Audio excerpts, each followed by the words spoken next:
లేఖనములో నుండి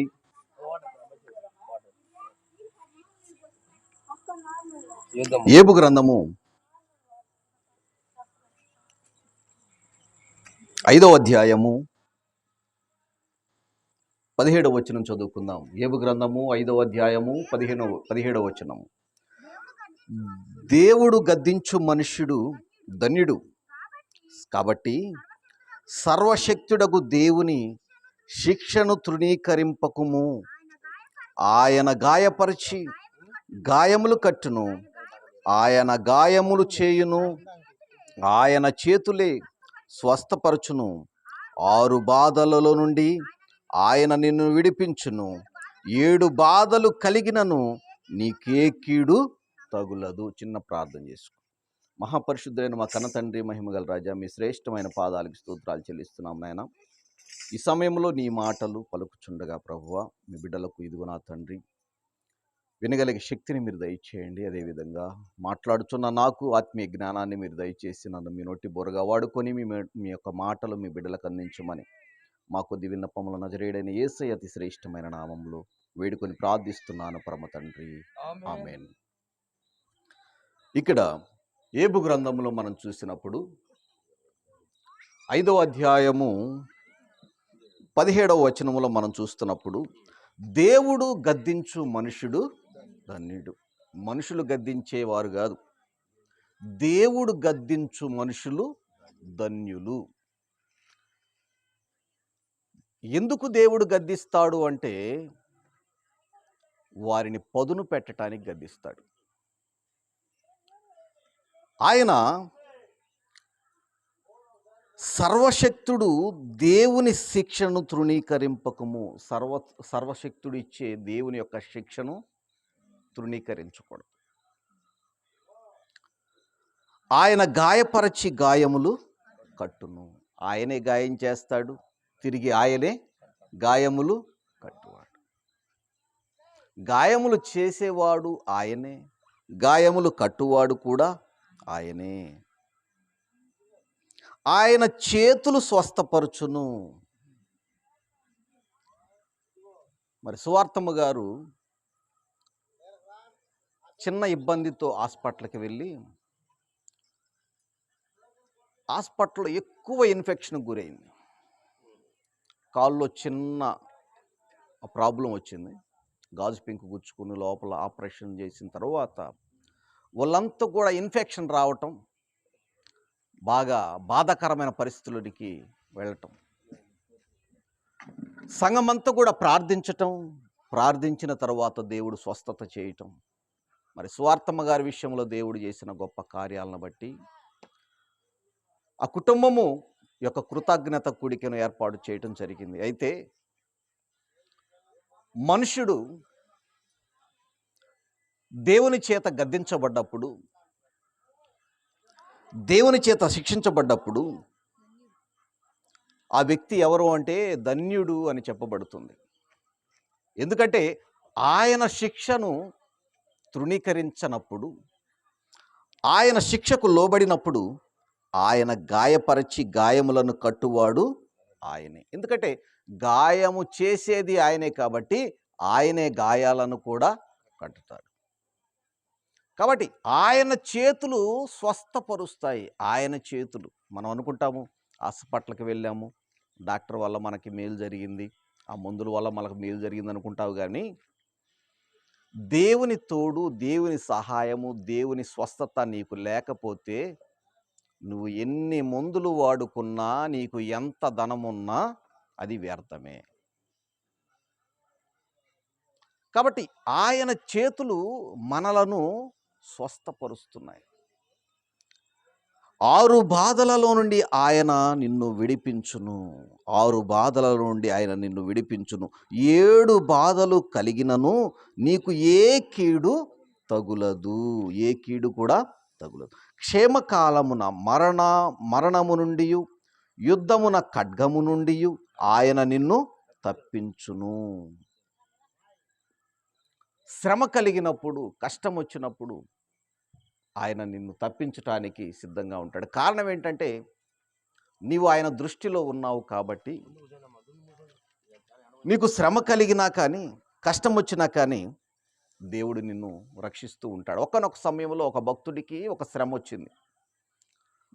ఆ భక్తునికి దేవుని యొక్క శిక్ష వచ్చింది. దేవుని గద్దింపు వచ్చింది.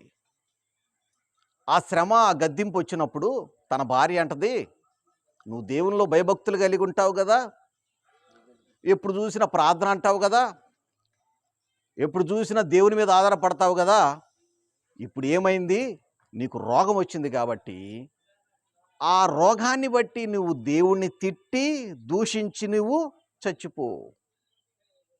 చూస్తారా, ఏబు గ్రంథము 2వ అధ్యాయము, ఏబు గ్రంథము 2వ అధ్యాయము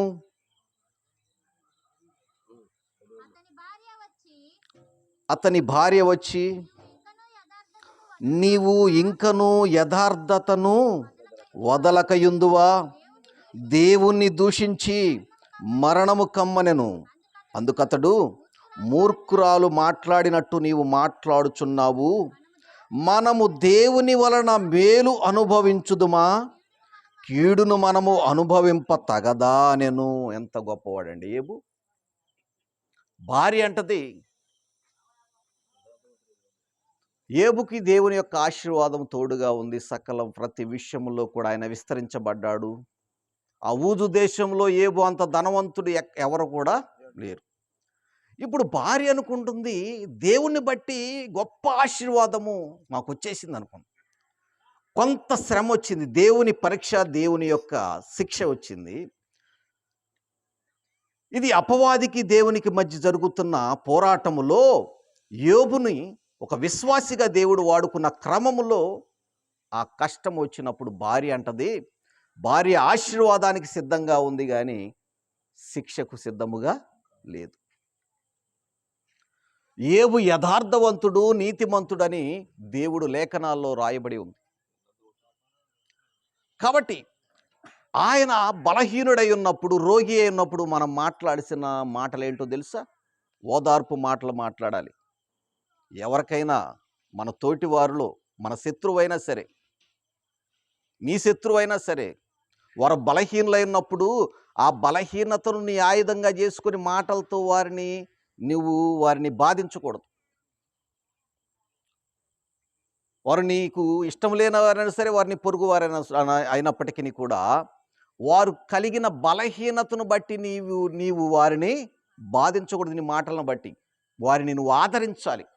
ఇప్పుడు యోబు భార్య తనకు కలిగిన బాధలో ఓదార్పుగా ఉందా, మాటలతో బాధిస్తుందా? మాటలతో బాధిస్తుంది. ఏమంటుందంటే, నీవు ఇంకా యథార్థతను వదలకయుందువా, దేవుణ్ణి దూషించాలి.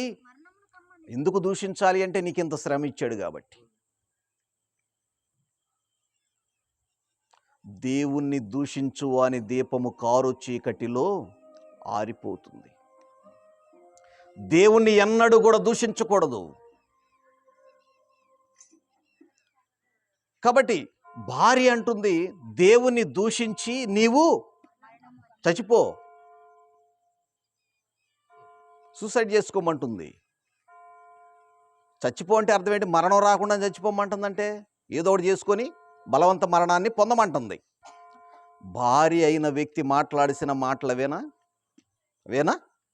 భార్యకు భర్త, భర్తకు భార్య ఒకరికొకరు తోడు కదా. వారి శ్రమలో వీరి శ్రమలో వారు తోడుగా ఉండాలి కదా. ఈ ప్రమాణాన్ని పెళ్లిలో చేశారు కదా. వారు ఏక శరీరులై ఉన్నప్పుడు ఒకరి బాధను ఒకరు పంచుకోవాలి కదా. బుచ్చిమాంటి చెబుతూ ఉంటుంది, నాకు శ్రమ వచ్చినప్పుడు మరి బాబంకులు ఏ విధంగా అయితే ఆమెకు సహాయపడ్డాడో, ఆ శ్రమలో తోడుగా ఉన్నాడో చెప్తా ఉన్నాడు. అంటే ఒకరికొకరు తోడుగా ఉన్నప్పుడు వారిని ఓదార్చుకోవాలి. ఒకరినొకరు శ్రమ వచ్చినప్పుడు వారు ఓదార్చుకోవాలి, కానీ బాధకరమైన మాటలు మాట్లాడకూడదు. ఇప్పుడు యోబుకు శ్రమ వచ్చింది, భార్య మాట్లాడుతుంది, నీవు యథార్థతను విడిచిపెట్టవా, దేవుణ్ణి దూషించి నీవు చచ్చిపో అన్నప్పుడు ఆయన మాట్లాడుతున్నాడు. ఎంత మృదువుగా మాట్లాడుతున్నాడు చూడండి దేవుని యొక్క సేవకుడు. అందుకతడు, మూర్ఖురాలు మాట్లాడినట్టు నీవు మాట్లాడుచున్నావు. మనము దేవుని వలన మేలు అనుభవించుట మాత్రమేనా? కీడు మనం అనుభవించొద్దా? అప్పటి వరకు మన జీవితంలో అన్ని మేళ్ళే వచ్చినాయి కదా. అప్పటి వరకు మన జీవితంలో అన్ని మేళ్ళే ఉన్నాయి. ఇప్పుడు కీడు వచ్చింది. ఇది కూడా దేవుని కొరకే, దేవుడు మనకిచ్చాడని ఆనందంతో మనం అనుభవించాలి. కానీ ఈ కీడును బట్టి దేవుని దూషించొచ్చా? తప్పు కదా అని మృదువుగా బుద్ధి చెబుతున్నాడు. బుద్ధి చెప్పటంలో కూడా మృదువుగా బుద్ధి చెబుతున్నాడు. అంటే శ్రమలు వస్తాయా అంటే ప్రతి ఒక్కరికి శ్రమలు వస్తాయి, ప్రతి ఒక్కరికి అనారోగ్యం వస్తుంది, ప్రతి ఒక్కరికి కష్టం వస్తుంది. అయితే కష్టం వచ్చినా అనారోగ్యం వచ్చినా వారి దగ్గరికి వెళ్ళి ఒక విశ్వాసిగా నీవు వారిని ఓదార్పు మాటలు మాట్లాడాలి. మాటలతో వారిని పొడిచి బాధించకూడదు. వారికి కలిగిన బాధ కంటే నువ్వు మాట్లాడే మాటలు ఇంకా వారిని బాధ కలిగిస్తాయి.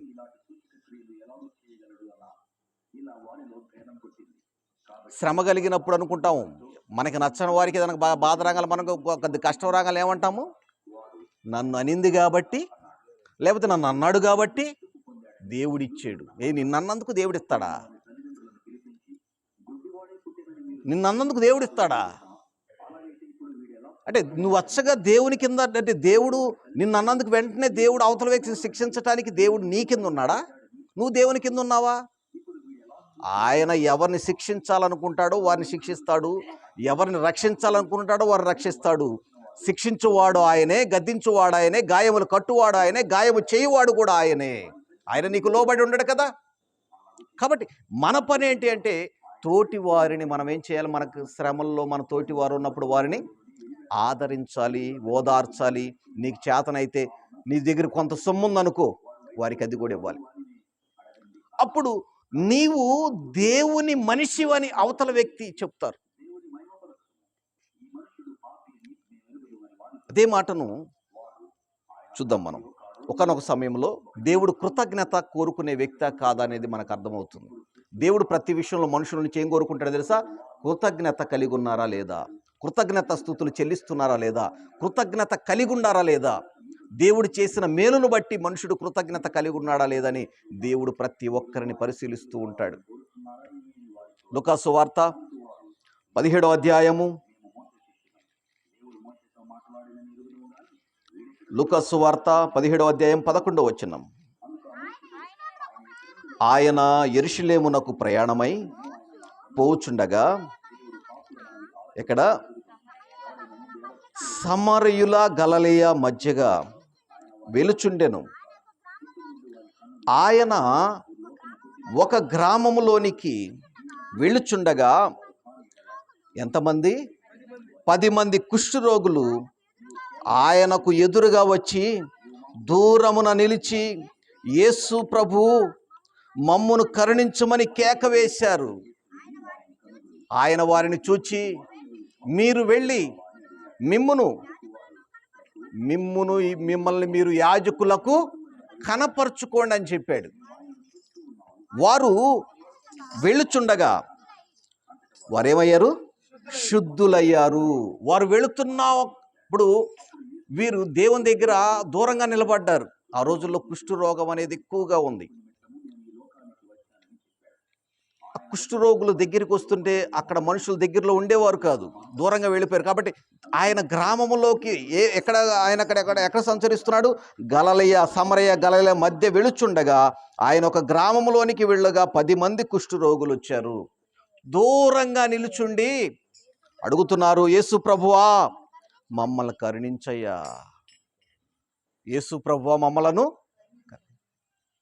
నీకు అడిగితే స్వస్థత వస్తుందా? అడగకుండా స్వస్థత వస్తుందా?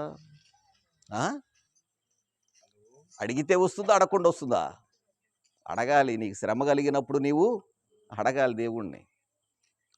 వీరు అడుగుతున్నారు, అయ్యా మమ్మలను కరుణించయ్యని. 10 మంది కుష్ఠరోగులు చాలా దూరం నుండి అడుగుతున్నారు. ఎందుకంటే దగ్గరికి వస్తే అక్కడ మనుషులు ఒప్పుకోరు.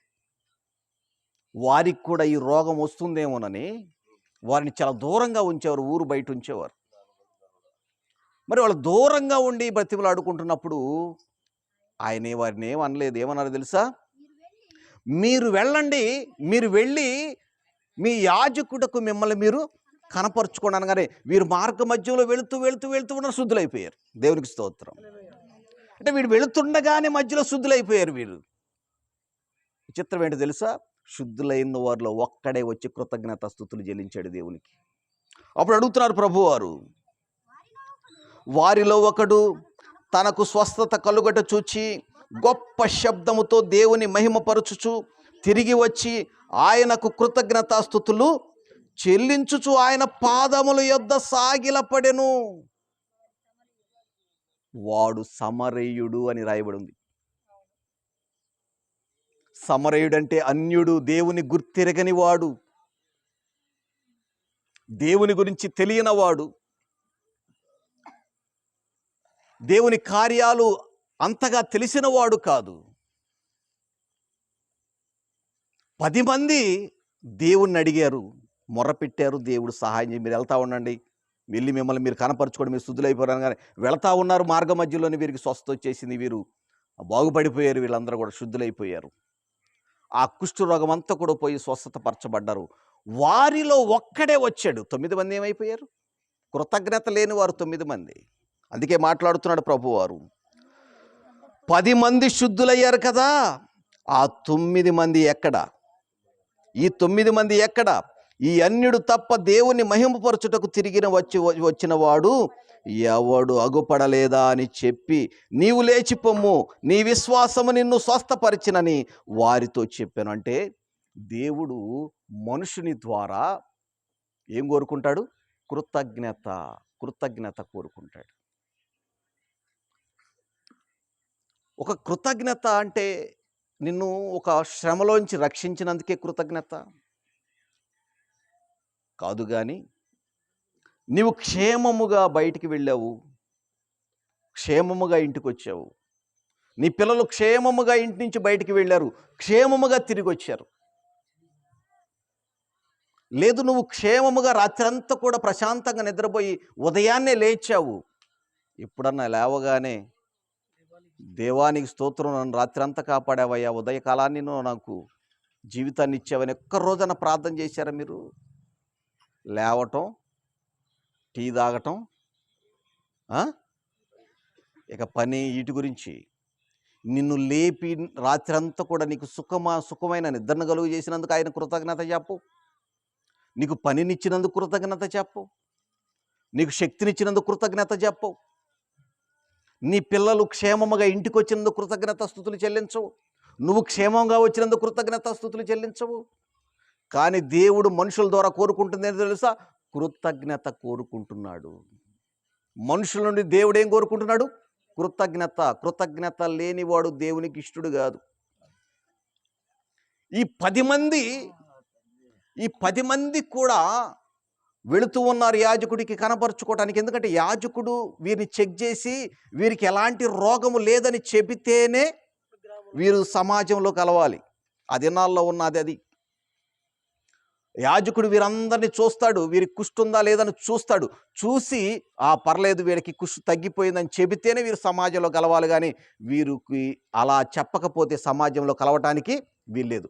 అందుకని దేవుడు వీరిని యేసుక్రీస్తు వారు యాజకునికి కనపరుచుకోమంటే, వీళ్ళు మార్గమధ్యంలో వెళుతూ ఉంటే స్వస్థత వస్తే, స్వస్థత వచ్చిన వీరిలో ఒక్కడే ఒకడు తిరిగి వచ్చాడు. తిరిగి వచ్చి ఆయనకు కృతజ్ఞతాస్తుతులు చెల్లిస్తూ, వారిలో ఒకడు తనకు స్వస్థత కలుగుట చూచి గొప్ప శబ్దముతో దేవుని మహిమపరచుచు తిరిగి వచ్చి ఆయన కృతజ్ఞతాస్తుతులు చెల్లించుచు ఆయన పాదముల యొద్ద సాగిలపడెను. సాగిలపడటం అంటే సాష్టాంగ నమస్కారం. వెళ్ళిందేమో 10 మంది, వచ్చిందేమో ఒక్కడే. అంటే ఈ 10 మందిలో ఒక్కడికే నా కృతజ్ఞత కలిగి ఉంది. ఒక్కడే కృతజ్ఞత కలిగి ఉన్నాడు. ఆ వచ్చిన వారు కూడా సమరయుడు. వచ్చినవాడు కూడా సమరయుడు. అక్కడ రాయబడి ఉంది, వాడు సమరయుడు. ఈ అన్యుడు తప్ప దేవుని మహిమపరచుటకు తిరిగి వచ్చిన వాడెవడును అగుపడలేదా అని చెప్పాడు. ఈ అన్యుడు తప్ప. అంటే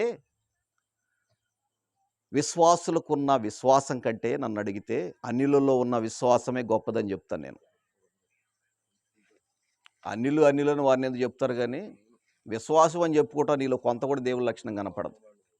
అన్యులని చెబుతూ ఉంటాం, వాళ్ళకున్న భయము భక్తి మనకు అసలు ఉండదు. వారు నిజమైన దేవుని తెలియక భయపడుతుంటారు. నిజమైన దేవుని తెలిసి కూడా నువ్వు భయపడవు.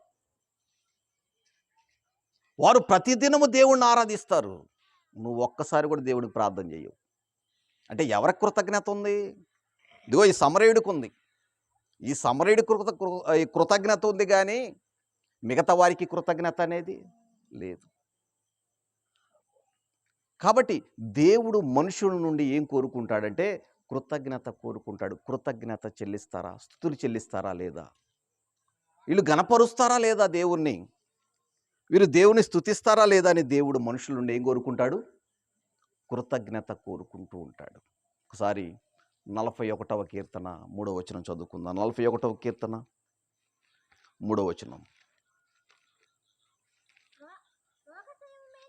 రోగశయము మీద యెహోవా వానిని ఆదరించును. రోగము కలుగగా నీవే వానిని.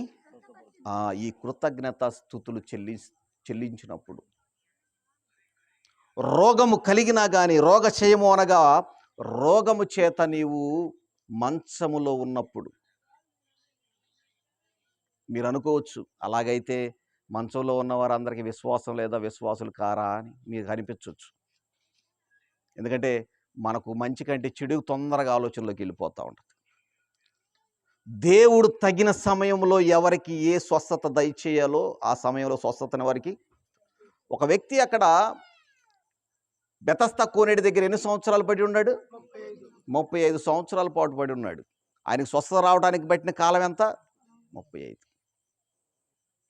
ఒక్కొక్కరికి తొందరగా రావచ్చు, కొందరికి ఆలస్యం అవ్వచ్చు. ఆయన తగిన సమయంలో వాని ప్రతిఫలాలు వారికి ఇస్తూ ఉంటాడు. అయితే మనుషుడు ఏం చేయాలో తెలుసా? కృతజ్ఞత కలిగి ఉండాలి. మనుషుడు కృతజ్ఞత కలిగి ఉండాలి. ఆ కృతజ్ఞత ఎవరికి ఉందంటే సమరయుడికి ఉంది. ఆ సమరయుడు ఎవరు అంటే అన్యుడు. అన్యుడికి ఉంది, కానీ మిగతా వారికి ఆ కృతజ్ఞత అనేది లేదు. మనుషుల నుంచి దేవుడు ఏం కోరుకుంటాడు అంటే కృతజ్ఞత కోరుకుంటాడు. అందుకే దావీదు ప్రతి విషయంలో కృతజ్ఞత స్తుతులు చెల్లిస్తుంటాడు. 103వ కీర్తన 103వ కీర్తన 1వ వచనం. నా ప్రాణమా యెహోవాను సన్నుతించుము, నా అంతరంగమున్న సమస్తమా ఆయన పరిశుద్ధ నామమును సన్నుతించుము. నా ప్రాణమా యెహోవాను సన్నుతించుము, ఆయన చేసిన ఉపకారములలో దేనిని మరువకుము అంటాడు. దావీదు భక్తుడికి ఏముందంటే కృతజ్ఞత ఉంది. తన ప్రార్థన అది, తన కీర్తనలు రాసుకున్నాడు, అది పాట. ఆయన జీవితంలో జరిగిన ప్రతి విషయాన్ని పాటగా రాసుకున్నాడు. ఆయన దేవుని గొప్పతనాన్ని ఒక పాటగా రాశాడు. రాయటమే కాకుండా దేవునితో మాట్లాడుతాడు. నా ప్రాణమా యెహోవాను సన్నుతించుము, నా అంతరంగమున్న సమస్తమైన పరిశుద్ధ నామమును సన్నుతించుము. నా ప్రాణమా యెహోవాను సన్నుతించుము, ఆయన చేసిన ఉపకారములలో దేనిని మరువకుము. దేనిని కూడా మరువకుము అంటే ఉపకారము అంటే నువ్వు మార్గంలో కొట్టుకాడికి వెళ్తున్నావా? చిల్లర కొట్టుకు వెళ్తావు పొద్దున్నే లేవగానే. వెళ్తా ఉండవు. నువ్వు ఏం తగలకుండా క్షేమంగా ఇంటికి వచ్చావు. ఇది మేలా కాదా? వెళ్తున్నప్పుడు ఎదురు దెబ్బ తగిలి గోరు ఊడిపోయింది. ఇది కీడు. అంటే నువ్వు క్షేమంగా ఇంటికి వచ్చావా? నువ్వేం చేయాలి? కృతజ్ఞత స్తుతులు చెల్లించాలి. నువ్వు బండి మీద క్షేమంగా వెళ్ళి ఇంటికి వచ్చావా? నువ్వు కృతజ్ఞత స్తుతులు చెల్లించాలి. నువ్వు రాత్రంతా కూడా పడక మీద నిద్రపోయి పొద్దున్న లేచావా? ఏం చెల్లించాలి నువ్వు? ఎందుకంటే నిద్రలోంచి నువ్వు పోకుండా, నిద్రలో నుంచే పోకుండా, నిన్ను పిలవకుండా, నిద్రలోనే పిలవకుండా తెల్లారి పొద్దున్న నేను లేపాడు కాబట్టి నువ్వేం చేయాలి? నిద్రలో పోయిన వాళ్ళు లేరా? పోయిన వాళ్ళు ఉన్నారా లేదా? లేరు. వాడిని పిలిచాడు కాబట్టి వెళ్ళిపోయారు వాళ్ళు. అయితే నీకు కొంత సమయాన్ని ఇచ్చాడు కదా, క్షేమమైన నిద్రను కలుగు చేసి ఉదయాన్నే నేను లేపాడు కదా, మరి కృతజ్ఞత కలిగి ఉన్నావా? స్తుతులు చెల్లించావయ్యా, నన్ను ఈ రాత్రి అంతా కాపాడి ఉదయకాలాన్ని ఇచ్చావని ప్రార్థన చేసావా? అంటే మనం ఎవరమే? ఆ 9 మందిని మనం తిట్టుకుంటూ ఉండవచ్చు. ఇప్పుడు క్రీస్తు వారు ఆ 10 మందిలో శుద్ధులైపోయారు కదా, వారు తిరిగి వచ్చింది ఒక్కడే. ఇప్పుడు మనం ఎవరిని తిట్టుకుంటాం? కాబక్కన ఎవరిని తిట్టుకుంటాం? 9 మందిని తిట్టుకుంటాం. వాళ్ళకేం లేదు, కృతజ్ఞత లేనోళ్ళని. అలా తిడుతున్న క్రమంలో నిన్ను నువ్వు కూడా తిట్టుకోవాలి. ఆ 9 మందితో పాటు కూడా నిన్ను కూడా కలుపుకొని 10 లెక్కేసుకొని నిన్ను కూడా కృతజ్ఞత లేనోళ్ళని తిట్టుకోవాలి. ఆ 9 మందికే కాదు, మనకు కూడా కృతజ్ఞత లేదు. ఎందుకంటే దేవుడు చేసిన మేలునన్నిటిని మర్చిపోతాం. ఒక కీడు రాగానే నీకు వెంటనే ఒక కీడు సంభవించిందా, దేవుడు నాకు ఇచ్చేసాడు ఈ కీడు, నాకే రావాలి ఈ బాధ. ఆ పక్కింటోడికి రావచ్చుగా, ఆ ఎదురింటోడికి రావచ్చుగా, కష్టాలన్నీ నాకేనా? వాళ్ళు బాగుండారు, నేను నాశనం అయిపోతున్నాను. ఇదే కదా మన ప్రార్థన, ఇదే కదా మన బాధ. యెహోవా నిన్ను గద్దించినప్పుడు నీవు ధన్యుడవు, ధన్యురాలు. కారణం ఏంటంటే యెహోవా నిన్ను గద్దించాడు కాబట్టి. గద్దించాడు అంటే నీ మీద దృష్టి ఉన్నట్ట లేనట్ట? దృష్టి నీ మీద ఉన్నట్ట లేనట్ట? దృష్టి ఉంది కాబట్టి గద్దించాడు. గద్దించి శిక్షించి గాయపరిచి గాయాన్ని మరలా కట్టాడు, నేను స్వస్థపరిచాడు. కాబట్టి నువ్వేం చేయాలి? దేవునికి ఏం చేయాలి? కృతజ్ఞత స్తుతులు చెల్లించాలి. అవతలాడి మీద చెప్పటం కాదు, యువతలాడి మీద చెప్పటం కాదు. మొదటి శ్రమ రాగానే మన చూపంతా పక్కన వాళ్ళ మీద పోతూ ఉంటుంది. ఇది కష్టం రాగానే మళ్ళీ మనకు సంతోషం ఏమైనా వచ్చిందా? ఆశీర్వాదాలు వచ్చినప్పుడు పక్కనోడికి వెళ్ళి చూడడం, అబ్బా దేవుడికి నాకు ఇచ్చేసాడు. కష్టం రాగానే పక్కనోడికి వెళ్ళి చూస్తాం, ఆశీర్వాదం వచ్చిందా చూడడం. అది కాదు చేయాల్సిన ప్రార్థన, అది కాదు కృతజ్ఞత అంటే. నీకు కలిగిన ప్రతి దాంట్లో కూడా, నీకు శ్రమ వచ్చినా సంతోషం వచ్చినా ప్రతి విషయంలో దేవునికి కృతజ్ఞత కలిగి ఉండాలి. అలా కృతజ్ఞత కలిగి ఉండాలని దేవుడు కోరుకుంటున్నాడు.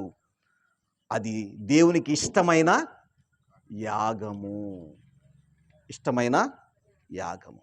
ప్రార్థన చేసుకుందాం. మహాపరిశుద్ధులైన మా కన్న తండ్రి, మహిమగల రాజా, మీ శ్రేష్టమైన పాదాలకు స్తోత్రాలు తండ్రి. అయ్యా, ఇదిగో నా ప్రభువా, ఈ సమయంలో మీ యొక్క కుమారుడు, ఇదిగో నా ప్రభువా సువర్ణరావు గారు, వారిని ప్రేమించి ఇచ్చిన ఇదిగో నా ప్రభు వారి యొక్క సతీమణి సువార్తమ్మ గారు చిన్న బలహీనతతో మొదలయ్యి పెద్ద బలహీనతగా మారినప్పుడు ఆ శ్రమలో మీరు తోడై ఉన్నారు, ఆ కష్టంలో మీరు తోడై ఉన్నారు, ఆ ఇబ్బందుల్లో మీరు తోడై ఉండి మీ బిడ్డను మీరు రక్షించి క్షేమాన్ని దయచేసి స్వస్థపరిచారు. క్షేమముగా ప్రభు ఇదిగో నా తండ్రి మీ సన్నిధానంలో కూర్చుండబెట్టారు. అందును బట్టి మీ కృతజ్ఞత స్తుతులు చెల్లిస్తుండగా మీ బిడ్డలు మీరు దీవించి ఆశీర్వదించి మంచి ఆరోగ్యం, శక్తిని దయచేయండి. అయా, మీ బిడ్డకి ఇచ్చిన కుమార్తెలను, అల్లుళ్లను, వారి బిడ్డలను, కుమారుడును, కోడలను మీరు దీవించి ఆశీర్వదించి, మీ బిడ్డలు దీవించి ఆశీర్వదించి మంచి ఆరోగ్యం, శక్తిని మీ బిడ్డకు దయచేసి మీ కృపలో భద్రపరచుకోమని చేరి ఉన్న ప్రతి ఒక్కరిని దీవించి ఆశీర్వదించండి. అదేవిధంగా నా ప్రభు ఆ దూర ప్రాంతం నుంచి వచ్చిన పులయ్య గారిని కూడా మీరు దీవించి ఆశీర్వదించండి. ఇంకా మంచి ఆరోగ్యం, శక్తిని మీ బిడ్డకు దయచేసి అనేక చోట్ల స్వరముతో నీ పాటలు పాడుచు అనేకులకు సువార్తను ప్రకటించే శక్తిని మీ బిడ్డకు దయచేయండి. అదేవిధంగా నా ప్రభు కూడి ఉన్న ప్రతి ఒక్కరిని దీవించి ఆశీర్వదించమని, మరి ముఖ్యంగా ఇదిగో నా ప్రభువా, మరి సమయంలో ఈ కృతజ్ఞత కూడికని ఏర్పాటు చేసిన సోన్రావు గారికి, వారి కుటుంబాన్ని మీరు దీవించి ఆశీర్వదించమని మా కొద్ది విన్నపముల నజరేయుడైన యేసయ్య అతి శ్రేష్టమైన నామంలో వేడుకొని ప్రార్థిస్తున్నాను పరమ తండ్రి. ఆమేన్.